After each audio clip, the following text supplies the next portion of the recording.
عمران تھا، عمران رضی اللہ تعالیٰ، اور ان کی جو والدہ تھی ان کا نام ہنا تھا۔ تو ان کی ہنا کی ایک بہن بھی تھی، اس کا نام ایشان تھا۔ وہ ایشان جو تھی وہ حضرت زکریا علیہ السلام کی بیوی تھی۔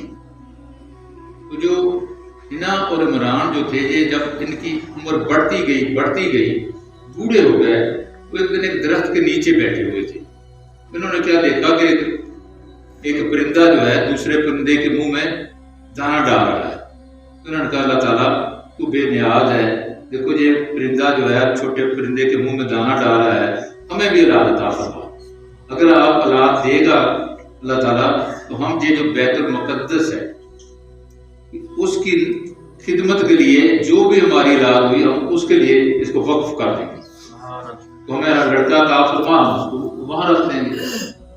تو اللہ تعالیٰ نے ان کی دعا کو قبول کیا، اور اس عمر میں بھی اللہ تعالیٰ نے ان کو اولاد دی، لیکن لڑکے کی بجائے لڑکی پیدا ہوئی۔ جب لڑکی پیدا ہوئی تو اس کا نام انہوں نے مریم رکھا۔ جب مریم نام رکھا تو مریم جو تھی اس نے کسی کا دودھ نہیں پیا، کیونکہ جو ان کا والد تھا پہلے فوت ہو گیا تھا، اور ان کی والدہ نے یہ منت مانی ہوئی تھی کہ ہم بیت المقدس میں بھیجیں گے۔ تو وہ بیت المقدس میں لے کر گئی، جو وہاں لوگ خدمت کرتے تھے ان کے پاس ان کو چھوڑا کہ میں نے تو منت مانی ہوئی تھی۔ لوگوں نے، کسی نے کہا کہ میں اس کی پرورش کرتا ہوں، کسی نے کہا میں کرتا ہوں، لیکن حضرت زکریا نے کہا میں اس کا خالو بھی ہوں اور میری رشتہ دار بھی ہے، لہٰذا میں خدمت کرتا ہوں۔ لیکن پھر بھی لوگوں نے ضد کی تو قرآن دازی کی گئی۔ جب 3 دفعہ قرآن دازی کے باوجود بھی انہی کا نام نکلا، انہوں نے اس کی پرورش کرنی شروع کر دی۔ انہوں نے ایک کمرہ بنایا، کمرہ بنا کر وہاں حضرت مریم کو رکھا۔ حالانکہ وہ دودھ بھی نہیں پیتی تھی ماں کا، لیکن ایک دن میں اتنی بڑی ہو جاتی تھی جیسے 1 سال میں ایک بچہ بڑا ہوتا ہے، اتنی جلدی سے بڑھ رہی تھی وہ۔ اور جب بھی حضرت زکریا آتے تو کیا دیکھتے کہ ان کے پاس پھل پڑے ہوئے ہیں، بے موسم پھل پڑے ہوئے ہیں۔ حضرت زکریا پوچھتے کہ یہ پھل کہاں سے آئے؟ وہ کہتی کہ میرا اللہ تعالیٰ دیتا ہے۔ اللہ تعالیٰ جو ہے وہ جب دینے پر آئے تو بغیر حساب دیتا ہے، جس کو چاہتا ہے بغیر حساب جتنا چاہے رزق عطا فرما دیتا ہے۔ تو وہ بڑی ہوتی بات، بہت ہی وقت کم رہ گیا، 2-3 منٹ رہ گیا، بات پوری ہو سکتی نہیں ہے، لیکن اس میں بہت سارا حصہ چھوڑ کے چلتے ہیں۔ جب وہ بڑی ہو گئی تو جبرائیل علیہ السلام نے کہا، وہ ڈر گئے، انہوں نے کہا کہ یہ نوجوان کون ہے؟ تو کہا کہ ہماری اگر تم کون ہو؟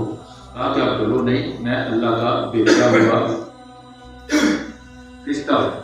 ہاں کیسے آئے ہو؟ کہو میں آپ کو بیٹا دینے آیا ہوں۔ کہا مجھے کیسے بیٹا ہو سکتا ہے کہ جب میں نے کسی مرد نے بھی نہیں مجھے چھوا؟ اللہ تعالیٰ جب چاہے تو وہ دے سکتا ہے۔ انہوں نے پھر اور اکثر کرے 42 منٹ ہو گئے ہیں کہ انہوں نے پھونک ماری، اللہ تعالیٰ نے ان کو وہ حاملہ ہو۔ جب حاملہ ہوئی اب وہ بہت اور بھی خوف زدہ ہوئی، لوگ مجھے کہا کہیں گے، میرے پر اعتراض کریں گے، لیکن وقت وہ آ گیا جب ولادت کا وقت تھا تو اللہ تعالیٰ نے فرمایا کہ بیت المقدس کو چھوڑ کر کسی جنگل میں چلی جائے۔ جب جنگل میں گئی، جنگل میں جا کر کہا کہ یہ کھجور جو ہے اس کے نیچے چلی جائے۔ جب کھجور کے نیچے گئی تو وہاں وہ کھجور سوکھی ہوئی تھی، تو اللہ تعالیٰ نے مہربانی فرمائی وہ کھجور ہری بھی ہو گئی اور اس کو کھجوریں بھی میٹھی میٹھی لگ گئی، اور ان کے پاؤں سے جہاں انہوں نے پاؤں رکھے ہوئے تھے، ایڑی ماری تھی، وہاں سے پانی کا چشمہ بھی نکلا، تو اس کے کھانے پینے کا بھی نظام ہو گیا۔ اللہ تعالیٰ نے مہربانی کی، وہ ولادت ہو گئی۔ حضرت عیسیٰ علیہ السلام دنیا میں تشریف لے آئے۔ جب تشریف لے کر آئے اب وہ اور بھی گھبرائے کہ جب میں لوگوں کو میں لے کر جاؤں گی تو لوگ مجھے کیا کہیں، پہلے تو کسی کو پتہ نہیں تھا۔ جب وہ لے کر گئیں لوگوں نے واقعہ ہی گانے دینے شروع کیے کہ تیرا باپ تو بڑا نیک تھا، تیری ماں تو بڑی نیک تھی، تو نے یہ کیا کیا؟ انہوں نے کہا کہ اس نے چپ کر روزہ رکھ لیا، وہ اشارے کرتی تھی۔ جب لوگوں نے بہت ہی زیادہ تنگ کرنا شروع کیا تو ایک دو عیسیٰ علیہ السلام کے بچپن میں بھی معجزے ہوئے کسی نے ان کو بدکار کہنے کی کوشش کی تو وہ گنگا ہی ہو گیا، کسی نے ہاتھ اٹھانے کی کوشش کی تو اس کا ہاتھ ہی سوکھ گیا۔ اب باتیں وہ نہیں کر سکتے اتنی جلدی، تو حضرت مریم نے آ کر کہا کہ یہ بچہ ہی بتائے گا کہ میں کون۔ جب یہ کہا تو انہوں نے مذاق اڑایا، انہوں نے کہا ایک تو بچہ پتہ نہیں کہاں سے لے کر آئی ہے، ایک آگے سے ہمیں مذاق کر رہی ہے کہ یہ بچہ بتائے گا۔ کبھی بچہ بھی بولا ہے جو 12 گھنٹے کا بچہ وہ بول سکتا ہے؟ انہوں نے ایسا کہا تو حضرت جو عیسیٰ علیہ السلام تھے انہوں نے دودھ پینا چھوڑ دیا اور کہا کہ قالا انی عبداللہ، کہ میں اللہ تعالیٰ کا بندہ ہوں، اور کہا کہ میں کتاب لے کر آیا ہوں اور میں اللہ کا نبی ہوں، اور ساری باتیں بتائیں۔ وہ حیران ہوئے، ان کو یقین، حالانکہ حضرت مریم نے اپنی گواہی نہیں دی، اس نے جب بولا تو سب مان گئے۔ تو نبی کریم صلی اللہ علیہ وسلم کے بارے میں بھی اما عائشہ صدیقہ رضی اللہ عنہا، زوجہ محترمہ حضور صلی اللہ علیہ وسلم، ہماری ماں سب تھی، ان پر بھی ایک دفعہ تہمت لگی، تو اس وقت حضور نے گواہی نہیں دی،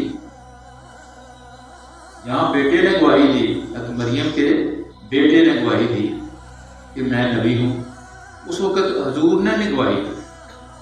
اللہ تعالیٰ نے کہا میرے محبوب تو چپ کر، میں خود اس کی گواہی دوں گا، اور ایسی گواہی دوں گا کہ رہتی دنیا تک جب تک قرآن پڑھتا رہیں گے لوگ ان کی پاکیزی کو مانتے رہیں گے۔